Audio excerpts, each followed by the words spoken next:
अच्छा, तो जो क्लास 2 थी उसकी स्लाइड्स में ना कुछ हमें कैटेगरीज़ बताई थी कि अमेज़न में ना हमारे पास 2 तरह की कैटेगरीज़ होती हैं, जिनके अकॉर्डिंग कि हम प्रोडक्ट्स को सेल करते हैं, ठीक है? तो पहली कैटेगरी हमारे पास होती है गेटेड प्रोडक्ट्स की, और जो दूसरी कैटेगरी है वो हमारे पास होती है अनगेटेड प्रोडक्ट्स की।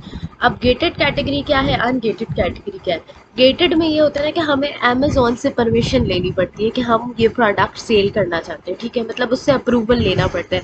जिस तरह से अब होलसेल में क्या होता है कि हम किसी ब्रांड का अगर जो है वो आइटम्स को सेल करना चाह रहे हैं ना, तो उसमें क्या होता है हमें पहले ब्रांड से अप्रूवल लेना पड़ता है। इसी तरह यहाँ पे जब गेटेड प्रोडक्ट्स हम लोगों ने सेल करनी है तो उसमें अमेजोन से परमिशन लेनी पड़ती है। अब गेटेड में क्या है, मतलब बैटरी रिलेटेड जितनी प्रोडक्ट्स होती हैं हमारे पास वो सारी गेटेड में आ जाती है। जिस तरह अब टॉय कार्स होगी बैटरी से जो चलती होती है, या रिमोट कार्स जो हो गई, ठीक है? इसी तरह जो ग्लास की प्रोडक्ट होती हैं जिनमें ग्लास का मटेरियल यूज, या लेट्स सपोज ग्लास को ही ले लें कि ग्लास का सेट है, या हमारे पास जो है वो ग्लास प्लेट्स है, ठीक है?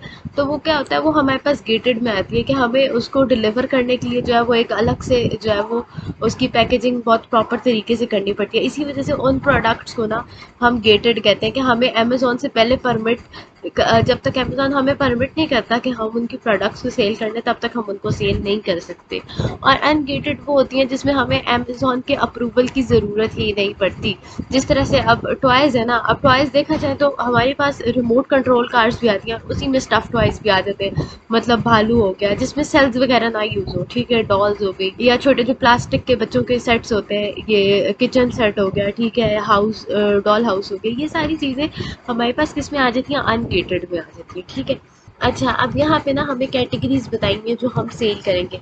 बेबी की है, ये जितनी कैटेगरीज मेंशन है यहाँ पे, baby, health and house hold, home, industrial, kitchen, toys, tools, ये सारी कैटेगरीज हम लोगों ने सेल करनी है। अब इन्हीं कैटेगरीज में से कुछ कैटेगरीज ऐसी हैं जो गेटेड है, और कुछ कैटेगरीज ऐसी हैं जो अनगेटेड है, ठीक है? अब गेटेड है, अब बेबी के प्रोडक्ट्स हमारे पास क्या होते हैं, वो गेटेड में भी आते हैं और अनगेटेड में भी आते हैं। मतलब पार्शियल का मतलब है कि कुछ प्रोडक्ट्स गेटेड होंगे और कुछ प्रोडक्ट्स अनगेटेड होती है, ठीक है? अब लेट्स सपोज जिस तरह बेबी के प्रोडक्ट्स में क्या है, जितने भी उसके मतलब हम कहते हैं क्लोथिंग में अगर जाए बंदा कि बेबी के ये जो स्वेडल होता है या फीडर हो गया, ये वाली सारी चीज़ें जो होती हैं वो हमारे पास क्या है, सूदर हो गया, ये सारी चीज़ें किस में आती हैं, अनगेटेड प्रोडक्ट्स में आती है, ठीक है? क्योंकि उसके अंदर कोई ऐसा मटीरियल यूज़ नहीं हुआ हुआ जो बेबी के लिए मतलब या फिर डिलीवर करने में मुश्किल हो, ठीक है? अब उसी में अगर देखा जाए ना, हमारे पास अगर हम स्किन केयर की, बेबी की ही स्किन केयर की चीज़ों में जाए, पाउडर में चले जाए, बेबी लोशन में चले जाए, तो वो क्या होती है, उस पे हो जाती है एक्सपायरी डेट आ जाती है। जहाँ एक्सपायरी डेट आ गई उसका मतलब है कि वो हमारे पास गेटेड में चले जाती है, ठीक है? इसी तरह मतलब बेबी के कुछ प्रोडक्ट्स क्या हो गए गेटेड और कुछ हो गई अनगेटेड, तो ये हो गया पार्शियल कि बेबी जो है वो पार्शियल है, गेटेड में भी आता है और अनगेटेड में भी आता है। इसी तरह हाउस होल्ड में भी है, ऑटोमोटिव जो है वो है ही हमारे पास गेटेड, ठीक है? टॉयज एंड गेम्स में भी हमारे पास क्या है कि वो पार्शियल है, क्योंकि अब कुछ स्टफ टॉयज होते हैं और हमारे पास कुछ जो होते हैं वो रिमोट कंट्रोल वाले होते हैं जिनमें बैटरीज यूज हो रही होती हैं, तो वो इसी वजह से हम कहते हैं कि वो गेटेड एंड अनगेटेड में। इसी तरह पेट सप्लाईज और पेस्टिसाइड्स में भी हमारे पास होते हैं। अब कुछ रिक्वायरमेंट्स हैं अगर कोई प्रोडक्ट अनगेट करनी है, ठीक है? अब हमने एक गेटेड प्रोडक्ट देखी, उसकी सेल्स भी अच्छी खासी जाई थी, हमारे पास मंथली सेल्स अच्छी आ रही थी, और उसका प्रॉफिट भी अच्छा खासा आया था, लेकिन वो गेटेड प्रोडक्ट थी।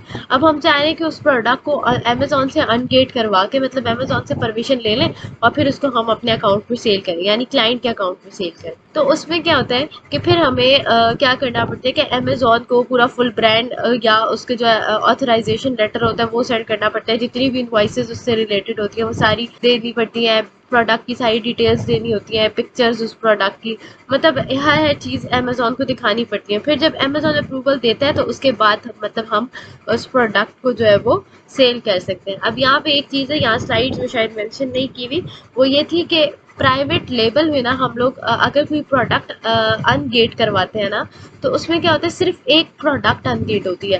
लेट्स सपोज मुझे एक टॉय कार अच्छी लगी है, मतलब अच्छी नहीं लगी, उसकी सेल्स भी अच्छी आ रही है मंथली मेरे पास, और साथ में उसका प्रॉफिट भी अच्छा खासा आ रहा है, ठीक है? तो मैं क्या करती हूँ कि वो वाली प्रोडक्ट अनगेट करवा रही हूँ, लेकिन मैं काम किस अकाउंट पे कर रही हूँ, प्राइवेट लेवल पे कर रही हूँ। प्राइवेट लेवल यानी मैं अपना और ब्रांड लॉन्च वाले पे काम कर रही हूँ, ठीक है? तो उसमें क्या होगा कि प्राइवेट लेवल में वो सिर्फ मुझे टॉय कार ही अनगेट करके देगा, ठीक है? लेकिन अगर मैं होलसेल की बात करूँ ना, तो होलसेल में हमारे पास क्या होता है कि लेट्स सपोज मुझे बेबी प्रोडक्ट में से ना कोई एक जो है वो जिस तरह बेबी लोशन मैंने अनगेट करवाने, ठीक है, तो होलसेल में क्या होगा कि मैं सिर्फ बेबी लोशन अनगेट नहीं करवाऊंगी, मैं बेबी की पूरी फुल कैटेगरी अनगेट करवा दूंगी। यानी बेबी के अंदर जितनी भी बेबी प्रोडक्ट्स आ रही है बेबी कैटेगरी में, तो उसमें वो सारी की सारी मेरे पास एक ही दफ़ा होलसेल में अनगेट कर देगा अमेजोन। बनिस्बत ये कि प्राइवेट लेवल में एक एक प्रोडक्ट अनगेट करवानी पड़ती है ना, तो यहाँ पे हम एक ही दफ़ा पूरी फुल कैटेगरी अनगेट करवा सकते। कुछ प्रॉज एंड कॉन्स हैं, यानी एडवांटेजेस डिसएडवांटेजेस हैं दोनों के। तो उसमें क्या होता है ना कि जो गेटेड है ना उसमें कंपटीशन थोड़ा कम है, क्योंकि लोग उसकी तरफ कम जाते हैं। कौन इतने लंबे प्रोसेस में पड़े, उसको इनवॉइसेस पूरी कलेक्ट करे, फिर प्रोडक्ट की डिटेल्स निकाले और फिर उसको जाके आगे सेल करे, ठीक है। तो इसी वजह से उधर कंपटीशन जो होता है वो कम होता है। और उसमें ये होता है कि जो अनगेटेड होती है ना उसमें हमें कंपटीशन बहुत ज़्यादा मिलता है, क्योंकि ऑब्वियसली सारी के सारे जितने भी सेलर्स हैं, होल सेलर्स हैं, वो सारे जा ही हमारे पास अनगेटेड की तरफ रहे। उसके बाद कीपा ग्राफ है। कीपा ग्राफ वो उधर उसमें हम डिटेल में उधर देखेंगे अमेजोन की वेबसाइट पे जाके ना। अच्छा, कीपा का ये है ना कि कीपा हमारे पास जो है ये प्रोडक्ट फाइंडर होता है। पूरा काम प्रोडक्ट हंटिंग हम कीपा के थ्रू करते हैं। ये एक टूल है हमारे पास, जो पेड टूल मैंने बताया था ना स्टार्टिंग, ये पेड टूल है। और इसमें सिर्फ एक ये चीज़ है ना कि ये कुछ फिल्टर्स बताए हुए फिल्टर्स लगाएंगे, लेकिन यहाँ पे एक चीज़ याद रखनी है कि कीपा का टूल पेड होता है, ठीक है, और ये 1000 पर मंथ सब्सक्रिप्शन से हमें मिल जाता है, ठीक है। तो असल जो सिर्फ एक इन्वेस्टमेंट हमारी लगती है ना वो कीपा के टूल पे लग रही है फिलहाल के लिए, कि सिर्फ हमें 1000 में कीपा की लॉग इन बाय करनी है। वो जब लॉग इन बाय कर लेते हैं उसके बाद हम प्रोडक्ट हंटिंग स्टार्ट करते हैं।